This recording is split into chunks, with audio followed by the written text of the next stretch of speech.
Hi friends, welcome to social team பாது channel. இன்றைக்கி நம்ம வீட்டில் ஒரு சிம்பிளான லஞ்ச் என்ன அப்படின்னு பார்க்கலாம் வாங்க. நைட் டின்னர் வந்து ஹெவியாக பசங்க சாப்பிட்டதுனால இன்றைக்கி லஞ்சுக்கு வந்து சிம்பிளாக தான் பண்ணியிருக்கேன்.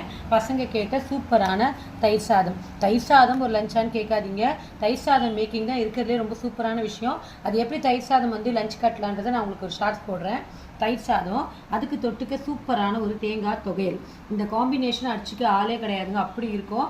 இதே தொகையில் வந்து இந்த ஒயிட் ரைஸில் கொஞ்சம் நல்லெண்ணெய் விட்டு பிசைஞ்சோன்னு வச்சுக்கோங்களேன், தேங்காய் துவையல் சாதம் வேறு லெவலில் இருக்கும். அதை தாண்டி இன்றைக்கி வந்து பசங்க வந்து நேற்று வந்து கேக் வெட்டினது, அந்த கேக் கொஞ்சம் இருக்குது. இது ஜானுவே செஞ்ச குலோப் ஜாமுன் அது கொஞ்சம் இருக்குது. இப்போ பார்த்தீங்கன்னா சேமியா உப்புமா தான் டிஃபன். ஆக்சுவலாக இந்த உப்புமா அப்படின்னாலே பசங்க சாப்பிட மாட்டாங்க. ஆனால் சேமியா உப்புமா வந்து அது அப்படியே இந்த மாதிரி உதிரி உதிரியாக செஞ்சோன்னு வச்சுக்கோங்களேன், இந்த பாஸ்மதி ரைஸ் பிரியாணி டேஸ்ட் இருக்குங்க. ஸோ எங்கள் வீட்டில் இன்றைக்கி சேமியா உப்புமா சூப்பராக சாப்பிடுவாங்க, நெய் விட்டு சர்க்கரை விட்டு சூப்பராக இருக்கும்.